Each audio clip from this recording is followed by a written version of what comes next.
ملک پر جب انگریزوں کا تسلط ہو گیا تو اس سے آزادی کے لیے، انگریزوں کے تسلط سے خلاصی کے لیے مختلف جہتوں سے لوگ کوشش کر رہے تھے۔ خلافت موومنٹ بھی تھی، اس کے اجلاس ہوا کرتے تھے۔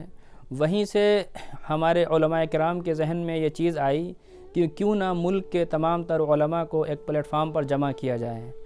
اس بنیادی خیال میں 3 لوگ شریک تھے: مولانا عبدالباری فرنگی محلی، مولانا ابو المحاسن سجاد صاحب اور مفتی کفایت اللہ صاحب۔ تو اس خیال کو عملی جامہ پہنانے میں سب سے زیادہ کوششیں جو کی ہیں وہ مفتی کفایت اللہ صاحب نے کی ہیں، اس لیے ان کو دفتری طور پہ، آفیشیل طور پہ جماعت کا بانی سمجھا جاتا ہے۔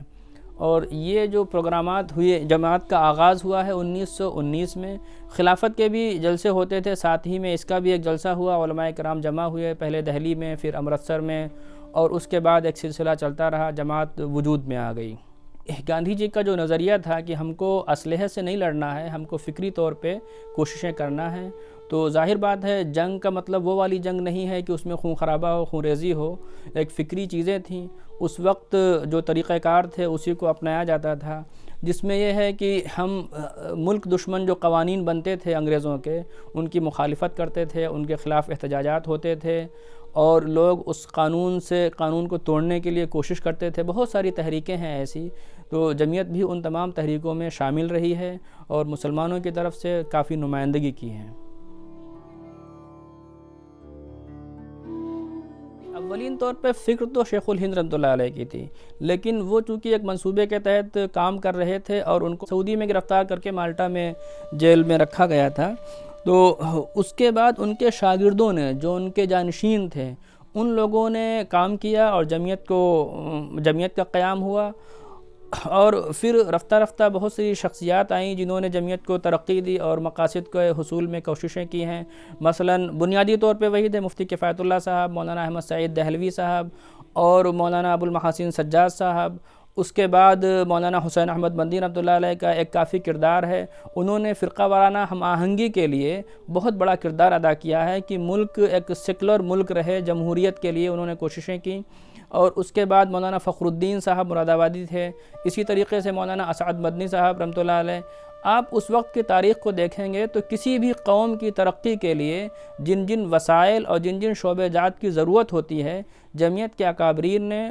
ان تمام شعبوں کو قائم کیا اور ان تمام شعبوں کے ذریعے کوششیں کی ہیں۔ آزادی سے پہلے جمعیت کے کچھ مقاصد تھے کہ ملک کو آزاد کرنا ہے، یعنی جملہ مقاصد میں ترجیح یہ تھی کہ ہم کو ملک سے انگریزوں کو نکالنا ہے۔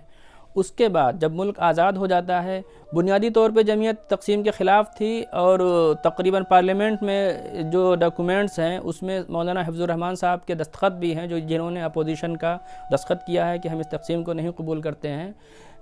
لیکن آزادی کے بعد جب ملک تقسیم ہو جاتا ہے، اس وقت کے مسائل دوسرے تھے۔ مسلمانوں کی بقا، ان کی ترقی، ان کے مذہب، ان کے شاعر، ان کا کلچر، ان سب کا تحفظ، اور نت نئے جو روز نئے مسائل آتے تھے سیاسی، ان سے سامنا کرنا، تو وہ مسائل آج بھی برقرار ہیں۔ تو جمعیت کا جو اس وقت کے اہداف ہیں جمعیت کے اور جمعیت کے مقاصد ہیں، وہ یہی ہیں کہ مسلمانوں کو جہاں جہاں سیاسی طور پہ پریشانی آ رہی ہے، ان سے کوشش کر کے اجتماعی طور پہ وہ پریشانیاں دور کی جائیں۔ جیسے اس سے پہلے جو ایجوکیشن بل آیا تھا، رائٹ ٹو ایجوکیشن، اس میں مدرسوں کے خلاف ایک چیز تھی تو اس کو نکلوایا۔ اس سے پہلے واجپئی گورنمنٹ میں ایک مدرسوں ہی کے تعلق سے، مساجد کے تعلق سے ایک بل آیا تھا، اس کے خلاف کارروائی کی اور اس بل کو واپس کرایا۔ آج بھی تقریباً اسی ٹائپ کے مسائل ہیں اور ان کے لیے جمعیت اپنی مستقل جدوجہد کر رہی ہے اور کوشش میں ہے۔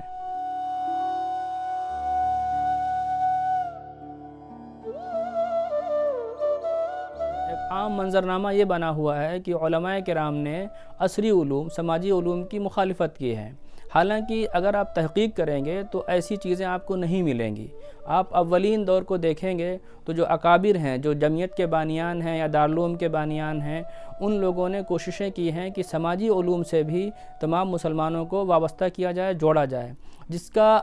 اولین قدم جامعہ ملیہ اسلامیہ کا قیام تھا۔ اس وقت شیخ الہند رحمۃ اللہ علیہ کی کوشش تھی، ان کا ایک نظریہ تھا اور انہوں نے اس کمیٹی میں شرکت کی، اس کے بنیادی ممبران میں سے وہ رہے،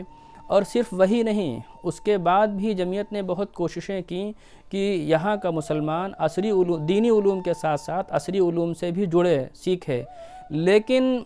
ایسا نہیں ہوا کہ جمعیت کی طرف سے اسکول قائم کیے گئے ہوں یا یونیورسٹیاں بنائی گئی ہوں، چونکہ یہ نظریہ نہیں تھا اور جمعیت کے کاموں میں اس ٹائپ کا کام نہیں تھا۔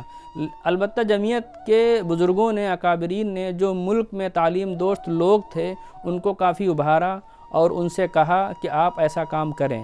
پر جنہوں نے کیا ہے، ایسا بھی نہیں ہے کہ عصری علوم میں مسلمان یہاں کے پیچھے ہیں، لیکن جتنی کوششیں ہونا چاہیے وہ کوششیں اتنی ہو نہیں سکی۔ اپنی فکر کو رواج دینا، دوسروں تک پہنچانا، اس کے لیے جمعیت نے ایک دم بنیادی طور پہ سب سے پہلے مسلم اخبار نکالا۔ 1919 اور 22 کی بات ہے یہ، اور مسلم کے بعد اخبار نکلتا ہے الجمعیت، اور الجمعیت سہ روزہ اور روزنامہ ہوتے ہوئے اخیر تک آتا ہے، 1984 تک چلتا رہتا ہے۔ اس کے بعد مساوات نکلتا ہے، خبرنامہ نکلتا ہے، پھر الجمعیت اخبار ہفت روزہ ہو جاتا ہے۔ تو میڈیا کی جو ضرورت ہوتی ہے اپنی فکر کو معاشرے میں ترویج دینے کے لیے، بہت اہم چیز ہوتی ہے، اور جمعیت نے اس پہ کافی کوششیں کی ہیں، اس کی اہمیت کو جانا ہے اور اتنے اخبارات قائم کیے ہیں، نکالے ہیں۔ جمعیت کی جملہ کوششوں میں سے ایک لائبریری کا بھی قیام ہے، جہاں آپ اس وقت بیٹھے ہوئے ہیں، یہ جمعیت کی لائبریری ہے، اور اس کا تصور یہ تھا کیونکہ ہماری قوم میں مطالعہ اور ریڈنگ کی بہت زیادہ کمی ہے۔ اگر آپ ورلڈ لیول پہ دیکھیں گے تو انڈیا کا ایک کردار ہے بھارت کا، لیکن مسلمانوں کا کردار دیکھیں گے تو وہاں پہ مطالعے کی بہت کمی ہے۔ انہی چیزوں کو دور کرنے کے لیے، اس سے نپٹنے کے لیے جمعیت نے لائبریری قائم کی، اور یہ بہت پرانی لائبریری ہے، قدیم، یہاں پہ 100-150 سال پرانی کتابیں ہیں۔ جمعیت کا اپنا لٹریچر ہے، اس کے ساتھ ساتھ جو اسلامی مآخذ ہیں، مصادر بنیادی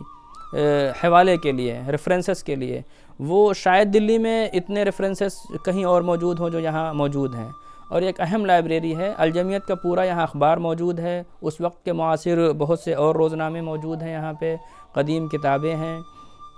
اور کافی لوگ یہاں پہ آتے ہیں۔ البتہ چونکہ اسلامک پس منظر ہے تو زیادہ تر کتابیں اسلامک ہیں اور مسلم پولیٹکس سے ریلیٹڈ ہیں۔ یہ ہندوستان میں اسلامی سیاست کا کیا کردار رہا، کون لوگ شریک رہے، کیا اس کے نتائج تھے، کس طریقے کی کوششیں کی گئی ہیں، کیا سیاست تھی، اس تعلق سے یہاں کافی مواد ہے۔ اور جو آسٹریلیا، انگلینڈ، امریکہ، یہاں سے بہت سے ایسے اسکالر جو مسلم پولیٹکس پہ ریسرچ کرتے ہیں، ان کی آمد و رفت ہوتی رہتی ہے۔